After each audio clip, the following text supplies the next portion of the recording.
The text arrived as I was folding scarves at my boutique, the kind of quiet afternoon that usually soothed me. Elisa, I'm leaving. I've met someone else. We're flying to Bali tonight. I've emptied the joint account. I hope you understand. You've still got your little shop. 12 years of marriage ended in 6 sentences.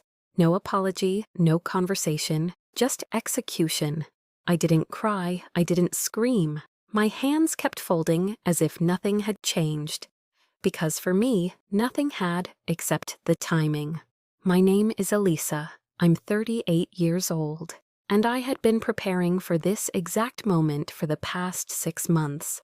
Mark had changed, slowly at first, a new cologne, then new gym clothes, then the sudden lock screen on his phone, the late meetings that never showed up on his calendar.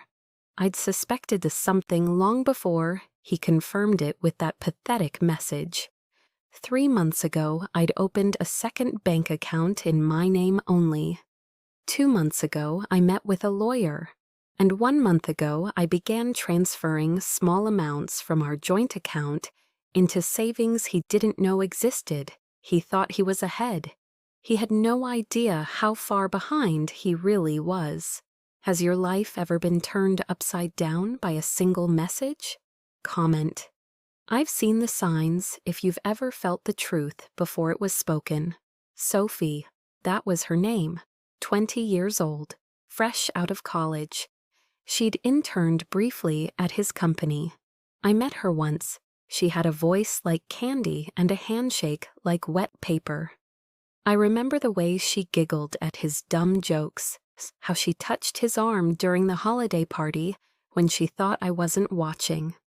Mark always chased admiration, and Sophie, she made him feel younger, powerful.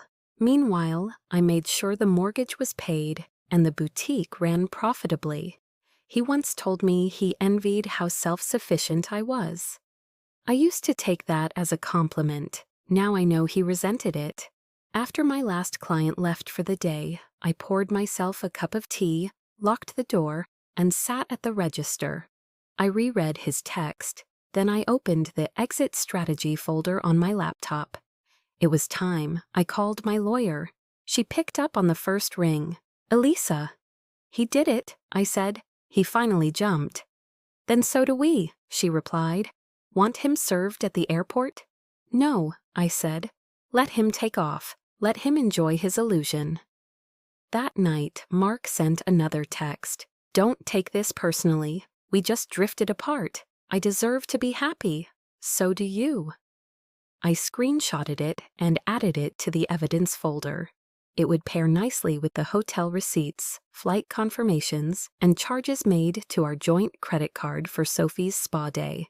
The next day, I called the bank and reported unauthorized transactions. I have texts confirming my husband used our shared account to fund a trip with another woman, I told the fraud department.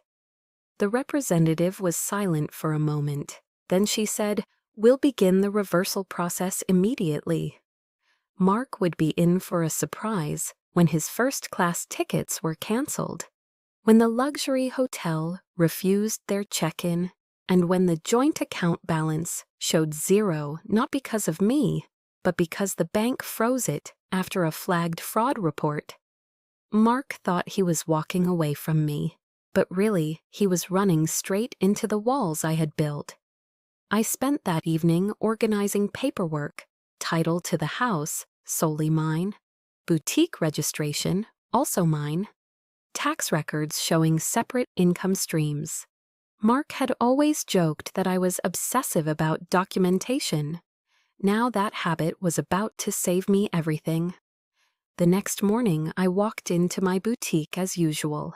Sunlight poured through the windows. My assistant, Kara, was unboxing a new shipment of handbags. "Rough night?" she asked, noticing my tired eyes.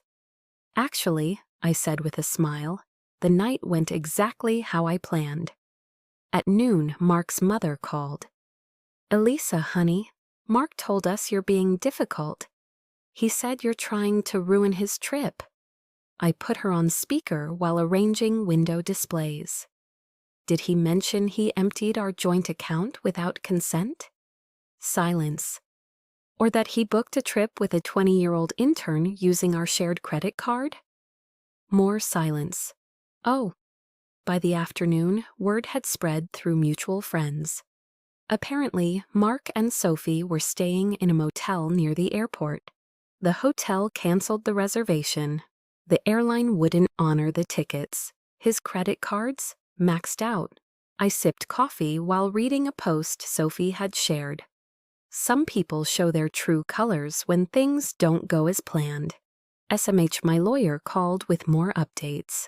We're filing for an emergency hearing Monday. Based on the financial fraud, we can freeze any remaining assets. Has he been served yet? No, I said. Let's wait until Monday morning.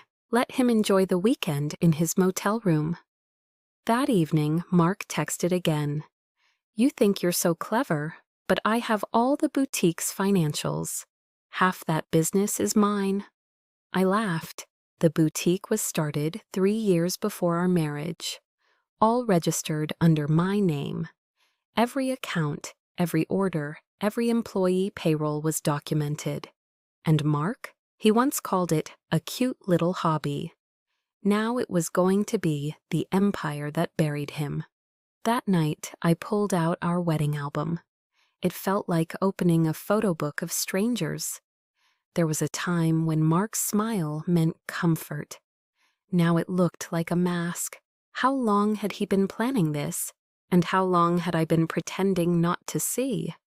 I remembered the nights he came home late, reeking of overpriced whiskey, the excuses about company dinners when there were no transactions on the card, the cologne that wasn't mine, and worst of all, the look he gave his phone, like it held more intimacy than our marriage ever had.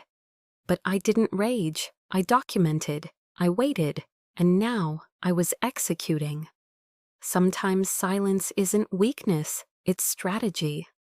If you've ever stayed quiet while preparing your comeback, drop a shield in the comments. Monday came. The emergency hearing was granted. Mark arrived looking like a man who still didn't understand the war he'd walked into. His lawyer, a cheap hire from a billboard ad, looked even more confused. My attorney, on the other hand, was crisp, confident, and armed with a binder full of evidence. Your Honor, she began, this case isn't about heartbreak. It's about calculated financial misconduct, digital documentation, and the quiet intelligence of a woman who refused to be destroyed. Mark tried to object. Your Honor, I just wanted out. She made things hard. The judge raised a brow. By not letting you rob her, he fumbled. The boutique, we started that together. My lawyer stood, flipping to page 12. The business was registered 3 years before the marriage, entirely in Ms. Harrison's name. All funding, accounts, and tax filings are separate and verifiable. The judge nodded. It appears your client is attempting to claim assets he has no legal right to. Mark paled. His lawyer whispered something. He looked at me across the courtroom, eyes wide with disbelief. He was finally starting to understand. The judge continued. The court orders all marital assets frozen pending final resolution. Mr. Harrison is instructed to repay $14,800 in unauthorized charges within 7 days. If funds are not returned, further action will be taken. Mark opened his mouth, closed it again. Sophie, notably absent from the courtroom, had apparently moved on. Her social media had been quiet since Saturday. One friend commented on her post, "Hope you learned your lesson. Older isn't always wiser." The following week, Mark tried reaching out. Texts swung between anger and desperation. You ruined everything. Please, let's talk. I didn't mean to hurt you. I just needed change. Can we split the boutique? Each message was forwarded to my lawyer and filed away. Meanwhile, business boomed. Clients, many of them women, had heard whispers of what happened. They came in with support in their eyes and left with more than handbags. They left with inspiration. One woman lingered by the register.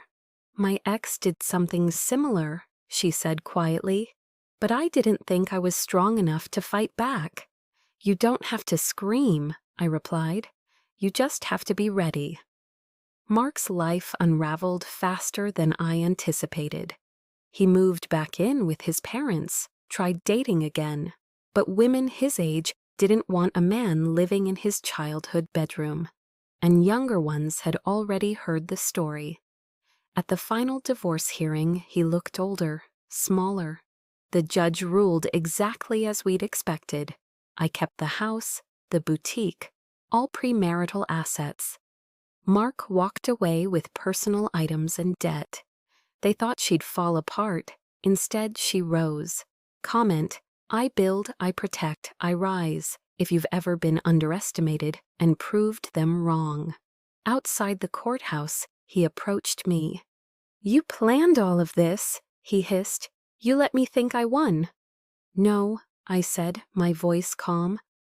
"I just didn't stop you from proving who you really are." His mother waited by the car, arms crossed, disappointment etched into every wrinkle. She didn't even look at me, just said, "Let's go, Mark." Today, I run 3 boutique locations. We employ over 20 women. Our story was featured in a magazine, though Mark's name was never mentioned. I keep one thing framed in my office, his original text: "You still have your little shop." Below it, I hung the boutique's latest award, Top Woman-Owned Business of the Year. He wanted me to collapse. Instead, I expanded. He tried to replace me with a younger model,